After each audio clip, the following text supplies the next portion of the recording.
మన ప్రభువును రక్షకుడైన యేసుక్రీస్తు నామములో మీకు శుభములు వందనములు తెలియజేస్తున్నాను.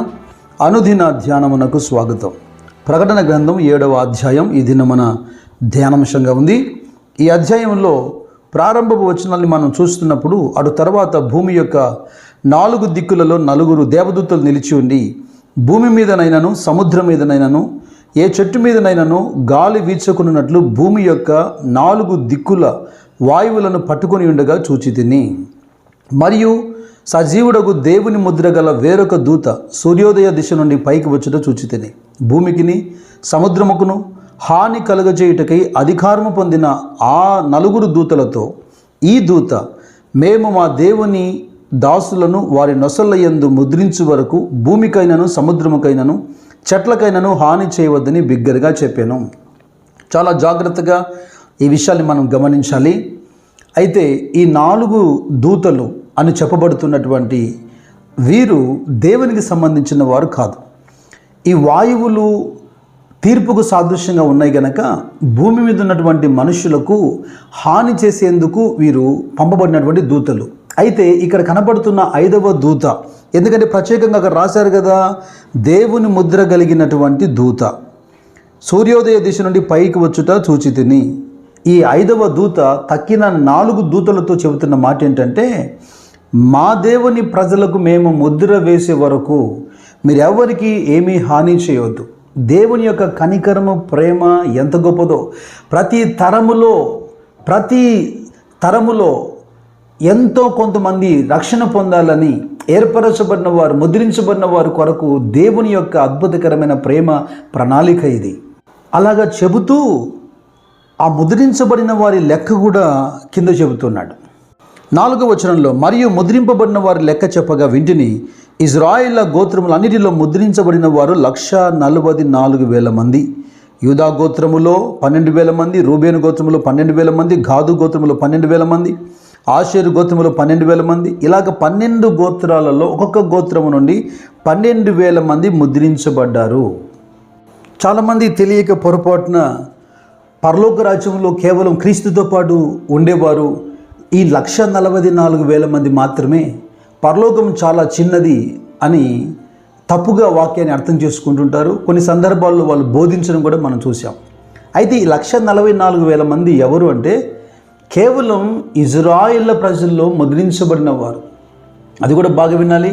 అంటే ఇజ్రాయేల్లో అందరిలో రక్షణ పొందిన వారు కాదు, శ్రమల కాలములో ముద్రించబడిన వారు వీళ్ళు. యెషయా ప్రవక్త 65వ అధ్యాయం 8వ వచనంలో ఒక మంచి ప్రవచనం ఇచ్చాడు. యెహోవా ఇలాగు సెలవిచ్చుచున్నాడు, ద్రాక్ష గెలలో క్రొత్త రసము కనబడినప్పుడు జనులు అది దీవెనకరమైందని దాన్ని కొట్టివేయకమని చెప్పుదురు కదా. నా సేవకులందరినీ నేను నశింపచేయకున్నట్లు వారిని బట్టి నేను ఎలాగూ చేసేదను.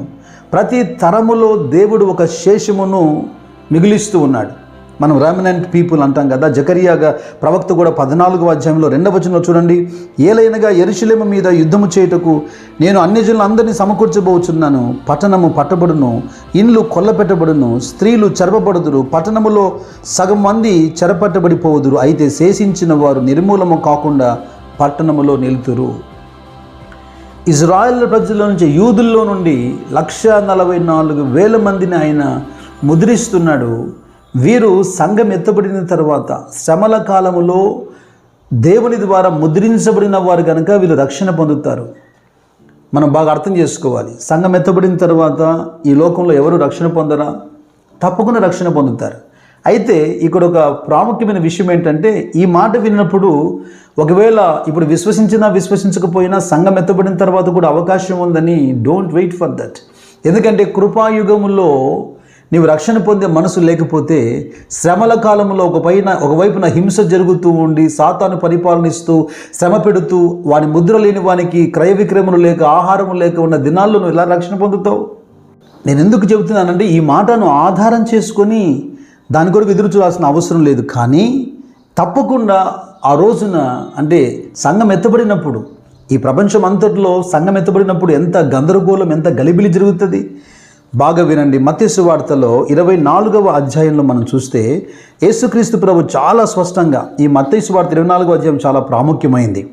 24వ అధ్యాయంలో 15వ వచనం చెబుతున్నాడు, కాబట్టి ప్రవక్త అయిన దానియేలు ద్వారా చెప్పబడిన నాశనకరమైన హేయ వస్తువు పరిశుద్ధ స్థలమందు నిలుచుట మీరు చూడగానే చదువువాడు గ్రహించుగాక.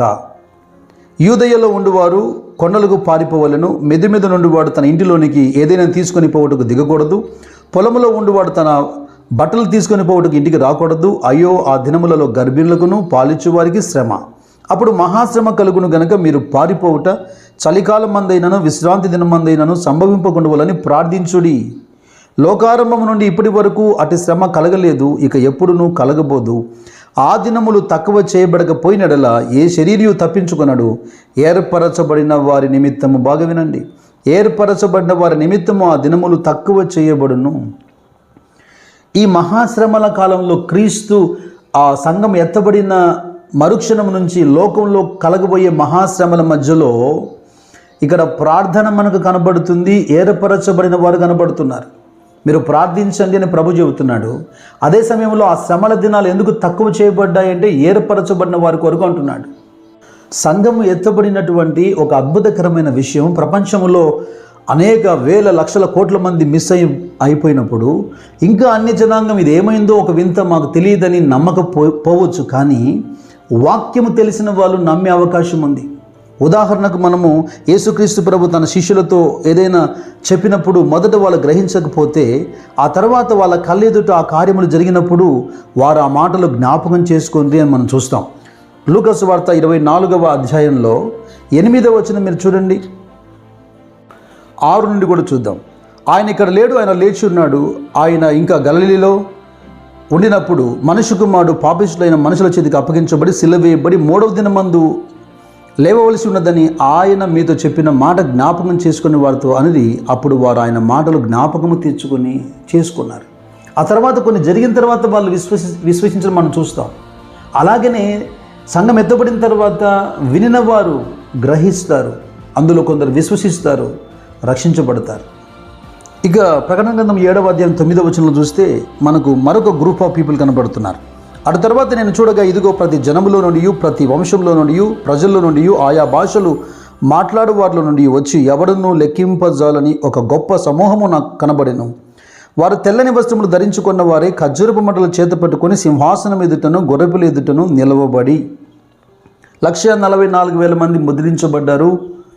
ఇక్కడ నేను చూడగా ఆయా భాషలు, ఆయా దేశములు, ఆయా జనములు, లెక్కకు విస్తారమైనటువంటి ప్రజలు కనబడుతున్నారు. తెల్లని వస్త్రములు ధరించుకొని ఖర్జూర పంటలు వాళ్ళ చేతులు పట్టుకొని ఉన్నారు. ప్రకటన గ్రంథం 3వ అధ్యాయంలో సార్దీస్ సంఘంతో మాట్లాడుతున్నప్పుడు 4వ వచనంలో, అయితే తమ వస్త్రములు అపవిత్రపరచుకొని కొందరు సార్దీస్లోని యుద్ధ ఉన్నారు. వారు అర్హులు కనుక తెల్లని వస్త్రము ధరించుకొని నాతో కూడా సంచరించెదరు. జయించువాడు ఇలాగున తెల్లని వస్త్రములు ధరించుకొనను. పాపమును ఎవడైతే జయించాడో, యేసు రక్తం చేత ఎవడైతే తన వస్త్రములు కడుక్కున్నాడో, గొర్రెపిల్ల రక్తం చేత ఎవడైతే కడగబడ్డాడో వారికి తెల్లని వస్త్రాలు ఇవ్వబడుతున్నాయి. మరి వారి చేతిలో ఉన్నటువంటి ఖర్జూర మండలు దేనికి సాదృశ్యంగా ఉన్నాయి? ఖర్జూర మండలు చేత పట్టుకొని యేసు యెరూషలేముకి వస్తున్నప్పుడు గాడిద మీద కేకలు వేశారు కదా, ఒక విజయోత్సవానికి సంబంధించినటువంటి అంశం. వీరు జయించిన వారు గనక వారి చేతుల్లో సాదృశ్యంగా ఖర్జూర మంటలు పట్టుకొని దేవుని స్తుతిస్తూ ఆరాధిస్తున్నారు. అయితే ఇదే విషయాన్ని 13వ వచనంలో, పెద్దలలో ఒకడు తెల్లని వస్త్రము ధరించుకొని ఉన్న వీరెవరు, ఎక్కడి నుండి వచ్చిరని నన్ను అడిగాను. అందుకు నేను, అయ్యా నీకే తెలియననగా అతడు ఇలాగూ నాతో చెప్పాను, వీరు మహాశ్రమల నుండి వచ్చిన వారు, గొర్రెపిల్ల రక్తములో తమ వస్త్రములను ఉదుక్కొని వాటి తెలుపు చేసుకొనిరి. అందువలన వారు దేవుని సింహాసనం ఎదుట ఉండి రాత్రింబగళ్ళు ఆయన ఆలయములో ఆయనను సేవించుచున్నారు. ఇక్కడ మొత్తానికి మనకు పరలోక రాజ్యంలో 3 గుంపులు ప్రజలు కనపడుతున్నారు. అంటే దట్ మీన్స్ అందరూ ఒకటే, అందరూ మారు మనసు రక్షణ పొందిన వాళ్ళే అక్కడ ఉన్నారు. కానీ ఎందుకు నేను 3 గుంపులు అంటున్నానంటే, ఎత్తబడినటువంటి సంఘం అక్కడే ఉంది, ముద్రించబడినటువంటి 144,000 మంది అక్కడే ఉన్నారు, మహాశ్రమల కాలంలో రక్షణ పొందిన వారు కూడా అక్కడ ఉన్నారు. ఇలాగా ఉన్నటువంటి ఈ యొక్క 3 గుంపుల ప్రజలు, దేవదూతలు, ఒక మహా అద్భుతకరమైనటువంటి ఆ చిత్రాన్ని మనం ఇక్కడ 11వ వచనంలో చూడగలుగుతాం. దేవదూతలు అందరూ, బాగా వినండి, ఇక దేవదూతలు అందరూ, శరాపులు, కెరూబులు, ఎవరెవరైతే ఏ స్టేజెస్లో ఉన్నారో అందరూ, దేవదూతలు అందరూ సింహాసనము చుట్టూను పెద్దల చుట్టూను ఆ 4 జీవుల చుట్టూను నిలవబడి ఉండిరి. వారి సింహాసనం ఎదుట సాగిలపడి ఆమెన్ యుగయుగముల వరకు మా దేవునికి స్తోత్రము మహిమయు జ్ఞానమును కృతజ్ఞతాస్తుతియు ఘనతయు శక్తియు బలము కలుగును గాక అని చెప్పుచు దేవునికి నమస్కారం చేసిరి. ఆమెన్.